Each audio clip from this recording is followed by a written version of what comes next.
శ్రోతలందరికీ నమస్కారం అండి. మన శ్రీదేవి గిరిధర్ ఛానల్కి మీ అందరికీ స్వాగతం. జీవన సౌరభం వింటున్నామండి.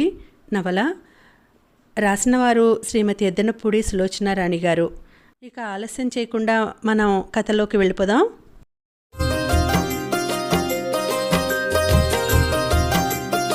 సంయుక్త తల్లి దగ్గరికి ఆదుర్దాగా వచ్చింది. అమ్మా, ఏమిటి, ఎక్కడికి పంపుతున్నావు ఇవన్నీ అడిగింది. విమలత్తయ్య ఇంటికి వెళ్తున్నాం, మనం ముఖ్యమైన సామాన్లు తీసుకువెళ్తున్నాం అంది. ఒరే వాసు, ముందు ట్యాక్సీ ఒకటి చూడు, నేను అత్తయ్య పిల్లలు ఇంటికి వెడతాం, నువ్వు లారీలో వద్దువు గాని అంటూ పురమాయించింది. వాసు తల్లివైపు చూశాడు. చిరాకుని అణుచుకుంటున్నట్లు అతని దవడ ఎముక బిగిసింది. సంజు, నువ్వు లిస్ట్ రాయి, తల్లి ఆదేశించింది. వసంత్ సంయుక్తకి తాను రాస్తున్న కాగితం పెన్ను ఇచ్చాడు. థ్యాంక్ యూ వాసు, అప్రయత్నంగా అనేసింది సంయుక్త. ప్రస్తుతం ఉండడానికి ఎక్కడో అక్కడ చోటు దొరికింది. Thank God. మనసులోనే దేవుడికి కృతజ్ఞతలు అర్పించుకుంటుంటే కళ్ళల్లోకి సన్నటి కన్నీటి పొర వచ్చేసింది. బాగా తెల్లవారింది. ముఖాన ఏదో వెచ్చగా తగులుతుంటే సంయుక్త కళ్ళు తెరిచింది. సూర్యకిరణాలు ముఖాన వచ్చి పడుతున్నాయి. ఒక్క క్షణం తెరవలేనట్లు కళ్ళు చిట్లించి ముఖం పక్కకి తిప్పుకుంది. చెంప వేడెక్కుతోంది. చుట్టూరా సందడి. మనుషులు పెద్ద గొంతులతో అరుస్తున్నారు. ఎక్కడో పైపులో నీళ్లు బకెట్లో నిండిపోయి కింద పోతున్న శబ్దం. కూరలమ్మో, ఎవరో కీచు గొంతుతో అరుస్తున్నారు. నిద్రభారంతో కళ్ళు తెరిచిన సంయుక్తకి బాగా మెలకువ వచ్చింది. మెలకువ వచ్చిన కొద్దీ కళ్ళు పెద్దవి అయ్యి క్రమంగా ఆల్చిపల్లా విచ్చుకున్నాయి. చిత్రంగా చూస్తోంది. అంతా విచిత్రంగా ఉంది. చుట్టూ సామాన్లు, పెట్టెల దొంతర్లు. తాను సోఫాలో పడుకొని ఉంది. కిటికీలో నుంచి ఎండ పడుతోంది. కిటికీలో నుంచి బయట ప్రపంచం సందడి వినవస్తోంది. లారీ ఒకటి పెద్ద శబ్దంతో వెళ్తోంది. తాను పడుకున్న సోఫా నిండా కూడా సామాన్లు ఉన్నాయి. సంయుక్తకి ఒక్క క్షణం ఇది కలో నిజమో అర్థం కాలేదు. Good morning. అప్పుడే స్నానం చేసి తల గబగబా తుడుచుకుంటూ లోపలికి వస్తున్న వసంత్ అన్నాడు. సంయుక్త గబాలన లేచి కూర్చుంది. విమలమ్మ ఆ గదిలోకి వచ్చింది. క్రిందకి వంగి మంచం కింద నుంచి ఒక పాత డబ్బా లాగి మూత తీయడానికి చేత్తో కొట్టసాగింది. అది రావటం లేదు. వాసు, ఈ పంచదార డబ్బా మూత కాస్త తీయి అంది. వసంత్ తల తుడుచుకోవడం ఆపి వచ్చి డబ్బాని కింద కాళ్ల మధ్య పెట్టి 2 దెబ్బలు వేసి లాగాడు. అది వచ్చింది. సంజు, లేచావుటే అమ్మా, మొహం కడుక్కునిరా, కాఫీ ఇస్తాను విమలమ్మ అంటూ లోపలికి వెళ్ళింది. లోపల నుంచి కాఫీ డికాషన్ సువాసన గుమగుమలాడుతోంది. సంయుక్త సోఫాలో నుంచి మెల్లగా క్రిందికి కిక్కిరిసి ఉన్న సామాను మధ్యలో కాస్త నీళ్ళని వెతికి ఒక పాదం అక్కడ ఆనించింది. రెండో పాదం కొంచెం దూరంగా 3 సామాన్ల అవతల గాని ఆనించడానికి వీల్లేకపోయింది. అమ్మా, నాకు ముందు కాఫీ ఇవ్వు, నేను త్వరగా వెళ్ళిపోవాలి వసంత్ గోడవైపు తిరిగి ప్యాంట్ షర్ట్ వేసుకుంటూ అన్నాడు. ఇక్కడ గ్లాసులో పోసిపెట్టాన్రా అంది విమలమ్మ. సంయుక్తకి ఆ సామాన్లు చూస్తుంటే కంగారుగా అనిపిస్తోంది. సంయుక్త పాదాలు సామాన్ల మూటలు, బట్టలు, బ్యాగులు, బుట్టలు మధ్య నుంచి ఎత్తెత్తి వేస్తూ గోడ మీద ఆసరాగా చెయ్యి ఆనించి ఎదురుగా కనిపిస్తున్న గదిలోకి వెళ్ళింది. అక్కడ పెద్ద మంచం మీద తల్లి, ఆమెకి చెరో పక్క సౌందర్య, సంగీత పడుకొని ఉన్నారు. వాళ్ళు ఒళ్ళు తెలియని గాఢ నిద్రలో ఉన్నారు. ఆ గది నిండా కూడా పెట్టెలు, బల్లలు, కుర్చీలు, సామాను కిక్కిరిసి ఉన్నాయి. సంయుక్త మంచం అంచున కూర్చుంది.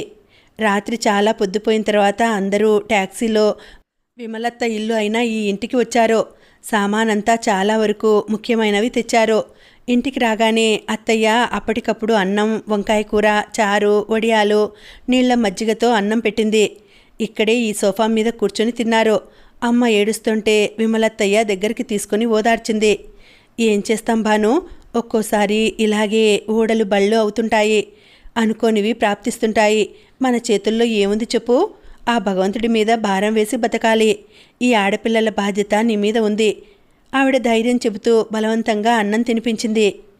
సౌందర్య వాళ్ళకి ఈ ఇల్లు పరమ చిరాకుగా ఉన్నా విమలమ్మ చేతి వంట అద్భుతంగా ఉండడంతో గబగబా తినేశారు.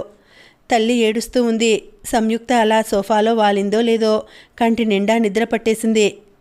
సంయుక్త ఇప్పుడు మంచం మీద కూర్చొని ఇంటిని చూస్తోంది. చాలా చిన్న ఇల్లు. ఒకే ఒకటి కాస్త పెద్ద బెడ్రూమ్ ఉంది. ముందు గది ఓ మాదిరి రూమ్. కుర్చీలు, కేన్ సోఫా వేసి ఉన్నాయి. ఓ మూల టీవీ ఉంది. వంట ఇల్లు కాస్త పెద్దది. పెరట్లోకి చాలా జాగా ఉంది. కిటికీ ఒకటి, ముందు గది కిటికీ ఒకటి వీధి మీదకి ఉండడంతో వీధిలో అరుపుల గోల కాకుండా కార్లు వెళ్ళినప్పుడల్లా దుమ్ము పొగలా లేచి వచ్చి ఇంట్లో నిండుతుంది. సంయుక్త ఆ దుమ్ము పీల్చగానే దగ్గసాగింది. సంయుక్త దగ్గుకి సౌందర్య లేచి కూర్చుంది. సౌందర్య కూడా సంయుక్త లాగానే లేవగానే కళ్ళు పెద్దవి చేసి నమ్మలేనట్లు చుట్టూ చూసింది. మమ్మీ మమ్మీ అంటూ నిద్రపోతున్న తల్లిని లేపేసింది. భానుమతి లేచి కూర్చుంది. విమలమ్మ గదిలోకి ఏదో సామాను కోసం వచ్చింది. వాసు ఫైలు ఇక్కడ ఉండాలి అని వెతికి ఆ సామాన్లో కనిపించలేదురా వాసు, అప్పటికి వెతికి పెడతాలే అంది. నేను వెళ్తున్నానమ్మా, భోజనానికి రాను అని వసంత్ వెళ్ళిపోయాడు. అతను మోటార్ సైకిల్ మీద వెళ్లడం కిటికీలో నుంచి సంయుక్తకి కనిపిస్తోంది. అబ్బా ఏమిటి మమ్మీ ఇది, ఈ నరకంలో నుంచి ఎప్పుడు బయటపడతాం మమ్మీ? సౌందర్య తల పట్టుకుంటూ ఏడుపు ముఖంతో అంది. తొందరలోనే భగవంతుడు మనకేదో దారి చూపిస్తాళ్లే అంది భానుమతి. సౌందర్య బాత్రూంకి వెళ్ళి ముఖం కడుక్కొని ముక్కు కర్చీఫ్తో గట్టిగా అదింపట్టి వస్తూ, మై గాడ్, అది బాత్రూంలా లేదు, నరకం, చిచి, వాష్ బేసన్ లేదు, మనుషులా పశువులా ఈ ఇంట్లో వాళ్ళు అంది అసహించుకుంటూ. సంయుక్త చప్పున గుమ్మం బయటకి చూసింది.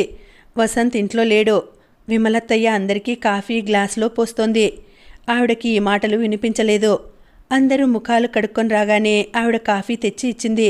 స్టీలు గ్లాసుల్లో కాఫీని కంపరంగా చూసినా రుచి బాగుంది అని మెచ్చుకుంటూ తాగేశారు. భానుమతి మంచం మీద పైకి కూర్చుని గోడకి ఆనుకొని మోకాల మీద తల దించుకొని వెక్కి వెక్కి ఏడవసాగింది. ఆవిడ ఏడుపు డొక్కలు కదులుతూ హృదయ విదారకంగా ఉంది. సంగీత కూడా తల్లి దగ్గరే కూర్చుని ఉంది.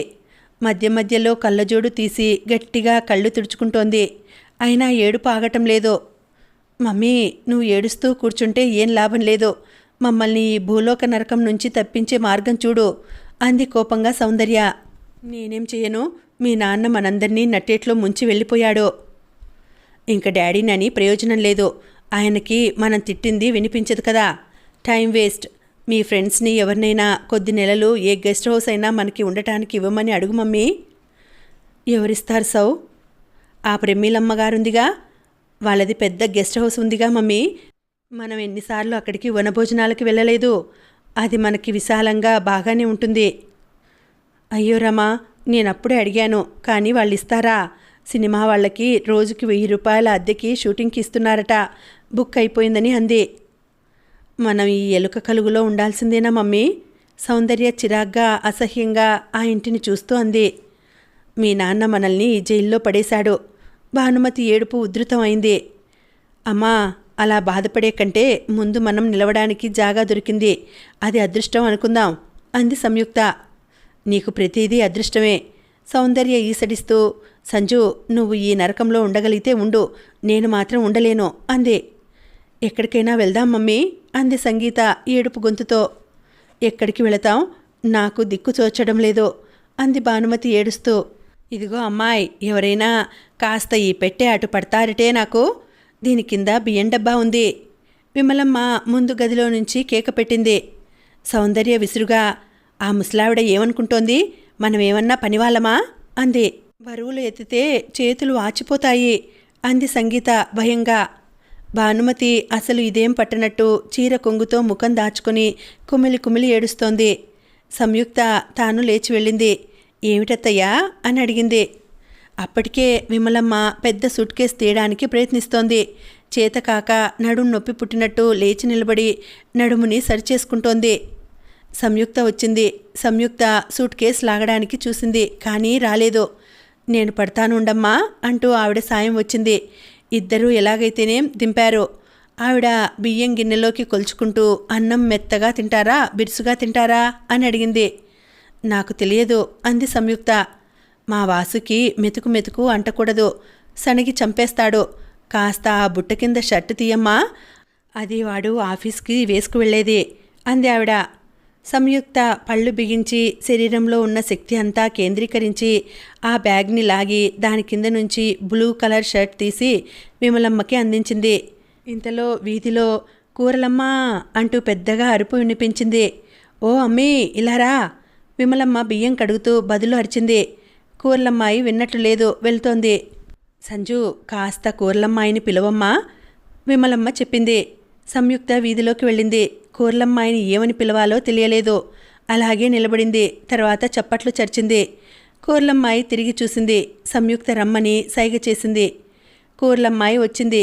విమలమ్మ కూరలు ఎక్కువ కొనేస్తోంది. ఏంటి విమలమ్మ గారు, నా బండి అంతా కొనేసుకుంటున్నారు, అన్ని కూరలెందుకు?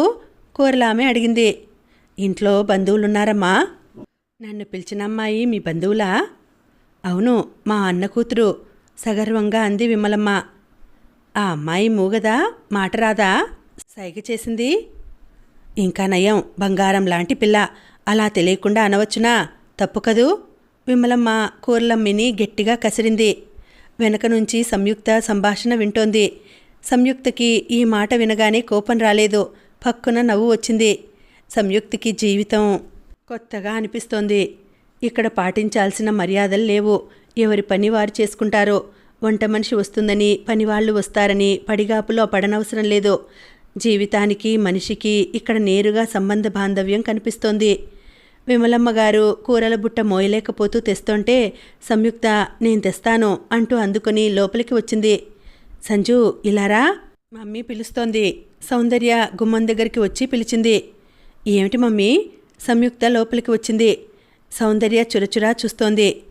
భానుమతి కఠినంగా, పిచ్చి వేషాలు వేయవద్దు, పనివాళ్లలాగా ప్రతి దాంట్లో చెయ్యి పెట్టొద్దు, నువ్వెవరో మర్చిపోకు అని హుకుం జారీ చేసింది. సంయుక్త వెంటనే సమాధానం చెప్పబోయి తమాయించుకుంది. ఏడుపుతో వాచిన తల్లి ముఖం చూసి ఆమెని ఇంకా బాధ పెట్టడం ఇష్టం లేకపోయింది. 2 నెలలు ఇట్టే గడిచిపోయాయి. భానుమతికి భర్త పోయిన దుఃఖం కంటే చేతిలో రూపాయి లేని ఘోరమైన పరిస్థితి ఎక్కువగా కుంగదీసింది.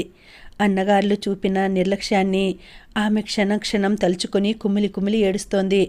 ఒకరోజు పెద్దన్నగారు నారాయణరావు వచ్చి భానుమతిని, సంయుక్తని తన దగ్గర, సౌందర్యని, సంగీతని తమ్ముడు హరికృష్ణ దగ్గర అట్టే పెడతానని అన్నాడు. ఈ కష్టంలో నన్ను, పిల్లల్ని అలా విడదీసి వారాల వాళ్ళులాగా ఇల్లు అప్పచెప్పుదావా అంటూ ఆయనని దులిపేసింది. నారాయణరావు ఎర్రబడిన ముఖంతో, భాను, నువ్వు అలా అంటే నేనేం చెప్పలేను. నలుగురు ఒకచోట ఉంటే ఎన్నో రకాలుగా భారం అవుతుంది. అందులో మీ వదిన సంగతి నీకు తెలుసు అన్నాడు. నాకు అందరి సంగతి తెలుసు. నువ్వు నాకేం బిచ్చం వేయనవసరం లేదు. మేము ఎవరికి భారం అవ్వం. మరీ అంత బతకలేకపోతే ఇంత విషం తాగి ఈ భూమి భారమే తగ్గిస్తాం. పెళ్ళాన్ చేతిలో కీలుబొమ్మవి. నువ్వు ఇంతకంటే ఆదుకుంటావని నేను అనుకోలేదులే. మేం నీ ఇంటికి వచ్చినా నీ భార్య చేతుల్లో మా పాటలేమిటో నాకు బాగా తెలుసు అంటూ జాడించేసింది. భాను, రోజులు ఇదివరకులా కాదు, మారాయి. నీ నోరు కూడా తగ్గాలి. ఏమిటి, నీకెంత ధైర్యం ఆ మాట అనడానికి? నీ కూతురు పెళ్లికి 5 లక్షలు డబ్బు ఇచ్చి బ్యాంకుకు వడ్డీ మేం కట్టాం. ఆ రోజేమన్నావు? భాను, చర్మం ఒలిచి నీకు ఇచ్చిన నీ రుణం తీరదే అన్నావుగా. చివరి మాటలు వెక్కిరిస్తూ ఆయన గొంతు అనుకరిస్తూ అంది. డాడీ బతికి ఉండగా ఒక్కరోజు మనల్ని తీసుకువెళ్ళలేదు. నేను చచ్చినా వాళ్ళింటికి రాను. వాళ్ళ దివ్య అంటే నాకు మంట. పుస్తకాలు బట్టి పట్టి ఫస్ట్ క్లాసులు తెచ్చుకోవడం పెద్ద గొప్ప అనుకుంటుంది అంది సౌందర్య.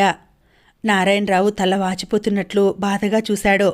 వాళ్ళని ఆదుకోవాలని, చేతనైతే సాయం చేయాలని అతను మనస్ఫూర్తిగా భార్య తిరస్కారం కూడా లక్ష్య పెట్టకుండా వచ్చాడు. భానుమతి ఏం మారలేదు. సౌందర్యతో 2 నిమిషాలు మాట్లాడితే తనకి వెర్రెక్కిపోతోంది. వచ్చినప్పటి నుంచి ఇద్దరూ తన భార్యని, పిల్లల్ని విమర్శిస్తూనే ఉన్నారు.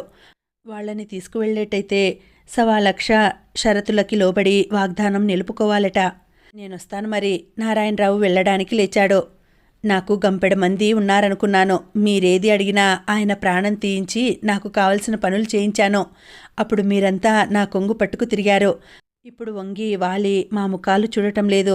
ఛీ, వెధవ చుట్టాలు అంది భానుమతి. భాను, ఆవేశం తగ్గించుకో. 3 ఆడపిల్లలు పెళ్లికి ఉన్నారు. కాస్త అందర్నీ కలుపుకొని పోవాలి నువ్వు అన్నాడు నారాయణరావు. నా కంఠంలో ప్రాణం ఉండగా అది జరగదు. నా పిల్లలకి పెళ్లి చేయలేనని నేనేం భయపడడం లేదు. నువ్వు నాకేం నీతులు చెప్పనవసరం లేదు. సరే, వస్తాను అన్నాడు నారాయణరావు. అందరూ గోతి దగ్గర నక్కల్లా నేనేం నవ్వుల పాలవుతానా అని చూస్తున్నారు. ఒక్కడు నా మంచి కోరేవాడు లేడు. అందరికీ పిల్లల్ని చూస్తే ఏడుపే అంది భానుమతి కసిగా. నారాయణరావు వెళుతున్నవాడల్లా వెనక్కి తిరిగాడు. ఏదో అనబోయాడో, తమాయించుకున్నాడో. ఇక నేనేం చేయలేను అన్నట్టు మౌనంగా చేయి గాల్లోకి తిప్పి వెళ్ళిపోయాడు. అసలు ఈయన మనల్ని తీసుకువెళ్ళడానికి వచ్చాడా, లేక మనం ఈ మురికి కూపంలో ఎలా బతుకుతున్నామో చూడటానికి వచ్చాడా? సౌందర్య ఈసడిస్తూ అంది. అమ్మా, పోనీ మనం మావయ్య చెప్పినట్లు వింటే పోయేదేమో అంది సంయుక్త. మావయ్య చెప్పిన మాట సబబుగానే ఉంది. నలుగురిని తీసుకెళ్ళి ఒక్కరూ భరించే కంటే ఇద్దరిద్దరు ఉంటే భారం కాస్త తగ్గుతుంది. అవునవును, ఈ కూపంలో నుంచి తప్పించుకున్నట్టయినా ఉండేది అంది సంగీత. ఎందుకు 10 సార్లు అలా అంటారు? మనం మన సామాను వచ్చి అత్తయ్య మీద పడ్డాం. ఇంట్లో కాలు కదపడానికి జాగా లేకుండా ఆక్రమించుకున్నాం. అత్తయ్య మనల్ని దయతలిచినందుకా? సంయుక్త మాట పూర్తి కాలేదు. సౌందర్య చెయ్యి చాచి సంయుక్త చెంపని చెళ్ళుమనిపించింది. నోర్మోయ్, నేనిక్కడికి వచ్చినప్పటి నుంచి చూస్తున్నాను. నువ్వు ఆ ముసలావిడితో దూరి మమ్మల్ని పరాయి వాళ్ళుగా మాట్లాడుతున్నావు అరుస్తోంది సౌందర్య. సంయుక్త సౌందర్యని తిరిగి కొట్టడానికి చెయ్యి ఎత్తింది. భానుమతి వచ్చి ఆ చెయ్యి పట్టుకుని విరిచేస్తున్నట్టు కిందికి దించింది. మీకు బుద్ధుందా? అసలే నేను మతిపోయి ఏడుస్తుంటే మీ గొడవ ఏమిటి? నోరు మూసుకోండి. నేను బెంగళూరులో ఉన్న నా ఫ్రెండ్ కార్యాలయానికి రాశాను. మనం ఈ ఊళ్ళో బతకలేం. కాత్యాయని దగ్గరికి వెళ్ళిపోదాం. అంతవరకు నోరెత్తకండి. సంజు, నేను చూస్తున్నాను. ఈ మధ్య నీకు బాగా నోరు పెరిగింది. ఒళ్ళు దగ్గర ఉంచుకో, జాగ్రత్త. అట్లా ఆవిడతో కలిసి పని చేయవద్దని ఎన్నిసార్లు చెప్పాను? నువ్వేమన్నా ఇంట్లో పనిదానివా? ఏనాడైనా ఆ పనులు మనకు అలవాటున్నాయా? ఇదిగో మీ ముగ్గురికి చెబుతున్నాను. మీ నాన్న మన బతుకులను సర్వనాశనం చేసి వెళ్ళాడు. మనం ఏదైనా మార్గం చూసుకునే వరకు మీరు ఓపిక పట్టాలి. లేదంటే ఇంత విషయం తెచ్చిస్తాను. మింగి మీ నాయనలా చావండి. నా మాటైనా వినాలి, లేకపోతే చావనైనా చావాలి మీరు.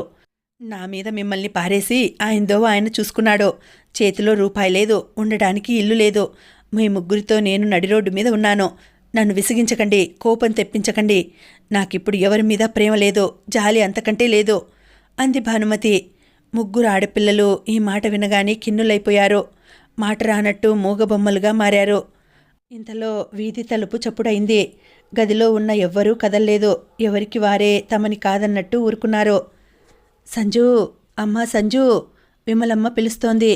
సంయుక్త తేరుకున్న దానిలా చూసింది. వెళ్ళి తలుపు తీసింది. ఎదురుగా విమలమ్మ 3 పెద్ద డబ్బాలు బ్యాలెన్స్ చేయలేక ఎలాగో పట్టుకొని నిలబడింది. క్రింద ఇంకో డబ్బా పెట్టి ఉంది. ఏమ్మా, మర దగ్గర నన్ను వదిలి మళ్ళీ వస్తా అత్తయ్య అన్నావుగా, మర్చిపోయావా?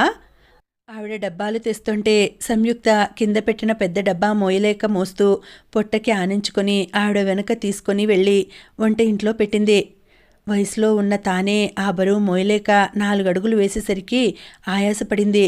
ఈ పెద్దామె వీధి చివర ఉన్న మర నుంచి ఎలా తెచ్చిందో. ఆమె ఆయాసంతో ఊపిరి అందనట్టు పీలుస్తోంది. ఒంటి నిండా చెమట కారుతోంది. ఒంటింట్లో కింద చతికిలబడి కొంగును విసురుకుంటూ, కాసిని మంచినీళ్ళివ్వు తల్లి అంది విమలమ్మ. సంయుక్త వెంటనే వెళ్ళి కుండలో ఉన్న నీళ్లు గ్లాస్తో ముంచి తెచ్చి ఇచ్చింది. ఆవిడ తాగుతుంటే ఆవిడ చెయ్యి వణుకుతోంది. గబగబా తాగుతోంది. సంయుక్త ఆవిడ దగ్గర మోకాల మీద కూర్చుంది. ఆవిడ చెయ్యి మీద చెయ్యి ఆనించి క్షమాపణగా చూస్తూ, సారీ అత్తయ్య, మామయ్య వచ్చాడు. ఆ గొడవలో మన దగ్గరికి మళ్ళీ వస్తానన్న మాట మర్చిపోయాను, క్షమించు అంది. విమలమ్మ గ్లాసు కింద పెట్టి సంయుక్త తల మీద చెయ్యి వేసింది. పిచ్చిపిల్ల, ఈ కాస్త దానికే అంత పెద్ద మాట? ఏదో వస్తానని అన్నావు కదా అని అడిగాను. లేదత్తయ్య, నేను వస్తానన్నాననే కదా ఇంత బరువు తీసుకువెళ్ళావు. మేం నిన్ను చాలా శ్రమ పెడుతున్నామత్తయ్య అంది సంయుక్త. ఆ క్షణంలో సంయుక్త ఆవిడని దగ్గరికి తీసుకుందో, లేక సంయుక్త తానే ఆవిడ గుండెలకి దగ్గరికి జరిగిందో. సంయుక్త తల ఆమె గుండెలో ఒదిగిపోయింది. నువ్వొట్టి పిచ్చిపిల్లవి. శ్రమ ఏమిటి అమ్మా? మీరు నాకు పరాయివాళ్ళా? నేను నీకు చెప్పానుగా, వాసుకి చదువుకునేటప్పుడు పరీక్ష ఫీజు మీ నాన్న కట్టాడని. తర్వాత నాకు డబ్బు సమకూరడంతో తీసుకువెళ్ళి ఇస్తే కూడా మీ నాన్న తీసుకోలేదు. ఆ రోజు ఆ ఫీజు కట్టకపోతే వాసు పాస్ అయ్యేవాడు కాదు. వాడికింత మంచి ఉద్యోగం వచ్చేది కాదు. ఒకళ్ళకి ఒకళ్ళు కష్టకాలంలో ఆదుకోకపోతే ఎలా అందామే. సంయుక్తకి ఆవిడ మాటలు చాలా హాయిగా ఉన్నాయి. ఆవిడ గొంతులో లీలగా తండ్రి కంఠం పోలిక. ఆ మాటలు విరిచే తీరు అచ్చు అదే. గుమ్మంలో అలికిడైంది. సంయుక్త తలెత్తి భయంగా చూసింది. తల్లి ఇది చూస్తే ఎంత తిట్టేస్తుందో. కానీ గుమ్మంలో ఎదురుగా వసంత్ కనిపించాడు. తల్లి గుండెల మీద చిన్న పిల్లలా తల దాచుకుని ఉన్న సంయుక్తని, సంయుక్త తలని నిమురుతున్న తల్లిని అతను అర్థం కానట్టు మార్చి మార్చి చూశాడు. సంయుక్త కళ్ళు తుడుచుకుంటూ వెంటనే లేచింది. అబ్బాయి వచ్చాడు, అన్నానికి పెట్టాలి. ఆవిడ లేవబోయింది. కానీ నడుం కదలనివ్వలేదు. నొప్పిని భరిస్తూ ఆగిపోయింది. నేను పెట్టుకుంటానమ్మా అన్నాడు వసంత్. నేను పెడతానత్తయ్యా. సంయుక్త చనువు తీసుకుని వెళ్ళి పీట వాల్చింది. కంచంలో వడ్డించడానికి మూతలు తీసింది. పొద్దుట తామంతా చిక్కుడుగాయ కూర బ్రహ్మాండంగా ఉందని నాకు కావాలి అని అడిగి వేయించుకుని తిన్నారు. ఇప్పుడు వసంత్కి అది అడుగున ఎక్కడో కాస్త ఉంది. అత్తయ్య కూర అంది సంయుక్త.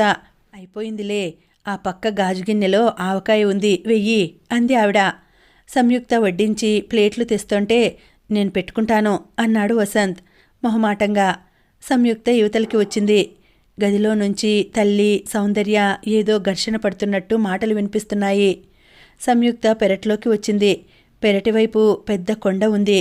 తమ సామాను వచ్చిన తర్వాత వసంత్ ఆ కొండ అంచుకి ఇంటి ప్రహారీ గోడకి కలిపి రేకులతో షెడ్ వేశాడు. మంచాలు సోఫాలు వీలైనవన్నీ అందులో కుక్కినట్టు పెట్టారు. అవి కనిపించకుండా చుట్టూ తడికలు బిగించాడు. వసంత్ పడక రాత్రి అక్కడే చిన్న టేబుల్ కుర్చీ టేబుల్ ల్యాంపు ఉన్నాయి. వసంత్ రాత్రి పొద్దుపోయే వరకు అక్కడ పని చేసుకుని అక్కడే ఉన్న తమ డైనింగ్ టేబుల్ మీద నిద్రపోతాడు. అతను ఈస్టర్న్ స్టార్ పేపర్కి పనిచేస్తున్నాడు. ఎక్కువగా సాహిత్యపరమైన ఇంటర్వ్యూలు సాంస్కృతిక వ్యాఖ్యానాలు ఉంటాయి. ఆదివారం అతను ఇచ్చే లిటరేచర్ స్పెషల్ పేజీగా ఉంటుంది. సంయుక్త మధ్యాహ్నం వేళ అప్పుడప్పుడు వచ్చి ఇక్కడ కూర్చుంటుంది. ఇప్పుడు అలాగే కూర్చుంది. చెవుల్లో ఇంకా తల్లి అన్న మాటలే. ఇంత విషం తెచ్చిస్తాను మింగి మీ నాయనలా చావండి, నా మాటైనా వినాలి, లేకపోతే చావనైనా చావాలి మీరు. నాకిప్పుడు ఎవరి మీద ప్రేమ లేదు. సంయుక్తకి కళ్ళల్లో నుంచి జలపాతాలు ఉరికి వచ్చేస్తున్నాయి. చచ్చిపోయిన తండ్రిని ప్రతి నిమిషం తిడుతూనే ఉంటుంది అమ్మ. ఆయనేం చేస్తాడు? బ్రతికినన్నాళ్ళు రాత్రింబవళ్ళు కష్టపడ్డాడు. డబ్బు సంపాదించడానికి పడే శ్రమలోనే ఆయన జీవితం గడిచిపోయింది. అమ్మకి డబ్బు ఖర్చు పెట్టడంలో సంతోషం పొందడంలో సంవత్సరాలు దొర్లాయి. లెక్కల్లో ఎప్పుడూ తనకి అప్పులు రాబడికి మించి రెడ్ సిగ్నల్ చూపిస్తున్నాయని తెలుస్తుంటే అమ్మ దగ్గర సనిగితే ఆవిడ పట్టించుకోలేదు. ఏదైనా ఖర్చు వారించబోతే చిన్న పెద్ద లేకుండా మాట్లాడకు, నాకే చెప్పేంత పెద్దదానివయ్యావా అని కళ్ళెర్ర చేసేది. అమ్మ ఎప్పుడూ అంతే. ఎదుటివారిని విపరీతంగా విమర్శిస్తుంది. తప్పులెన్ని తూర్పారపడుతుంది. తనలో లోపం చూపిస్తే అగ్గి మీద గుగ్గిలమవుతుంది. తాను అంత ఖచ్చితంగా ప్రవర్తిస్తానని ఆవిడ అతిశయం. తాను తన పిల్లలు ఈ ప్రపంచంలో అందరికంటే వేరు అని ఆవిడ అహంభావం. దాంతోనే తమను ఎవరితోనూ కలవనిచ్చేది కాదు. ఈ ప్రపంచంతో మనం సర్దుకుపోవాలి అన్నది నాన్న నమ్మిన వేదం. ఈ ప్రపంచాన్ని తృణప్రాయంగా చూడాలి అన్నది అమ్మ ప్రగాఢ నమ్మకం. సౌందర్య సహజంగా అమ్మ మాటలు నమ్మింది. తనకేమో నాన్న చెప్పిన మాటలే సబబుగా ఉండేవి. అమ్మ అహంభావం నాన్న పోయిన తర్వాత రవంత కూడా తగ్గలేదు.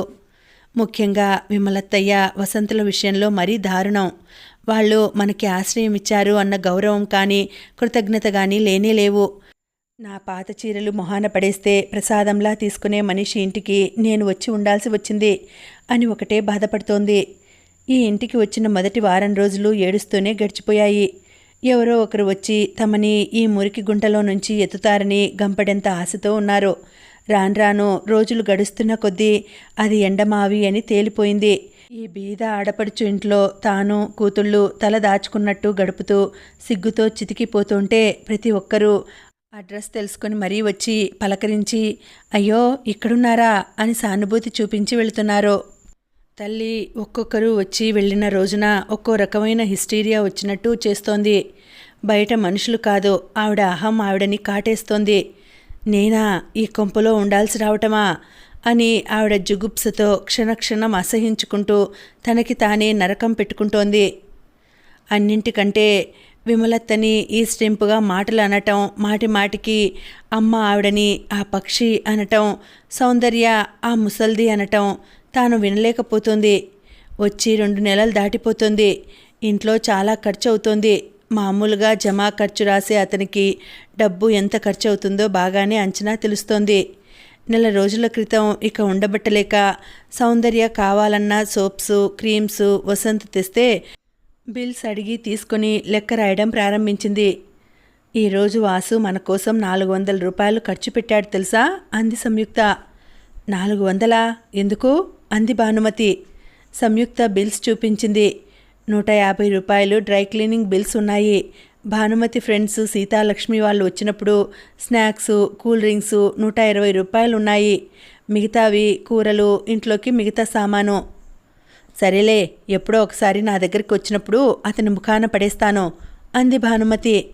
అవునవును, వసంత్ ఇప్పుడు వస్తువులు తెచ్చి మన ముఖాన పడేశాడు కదా, మనం డబ్బు పడేద్దాం అంది సంయుక్త. ఏమిటి వాగావు? భానుమతి వచ్చి జుట్టు పట్టి లాగి ముఖం ఎత్తింది. చిత్రంగా సంయుక్తకి భయం వేయలేదు. జుట్టు వదిలమ్మా అంది. భానుమతి ఏమనుకుందో వదిలేసింది.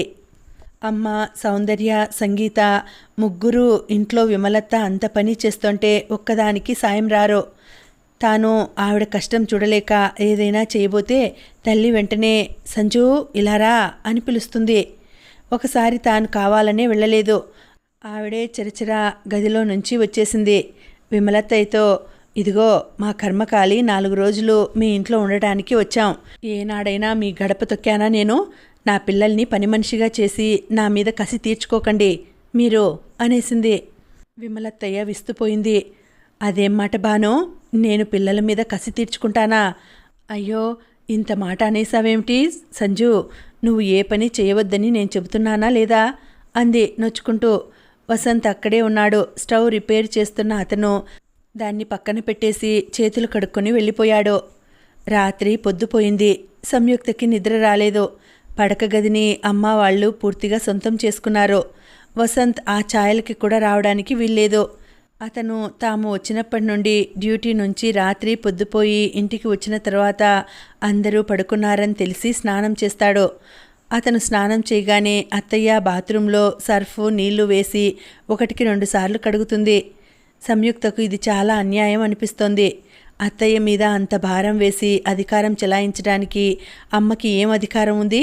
వసంత్కి అతని ఇల్లును అతనికే పరాయిల్లులా చేశారు. అయినా వాళ్ళు సహజంగానే ఉన్నారు. వసంత్ రాత్రి భోజనానికి రాలేదు. పొద్దుపోయి వచ్చాడు. అత్తయ్య అన్నానికి రా అంది. ఆకలిగా లేదు అని వెళ్ళిపోయాడు. అత్తయ్య లేచి వెళ్ళింది.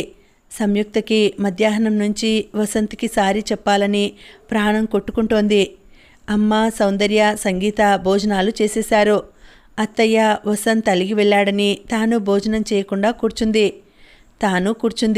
తినాలనిపించలేదు. అమ్మ వాళ్ళకి అసలు అలా అవమానం చేశామని గుర్తులేదు. సంయుక్త లేచి దొడ్లో షెడ్ దగ్గరికి వచ్చింది.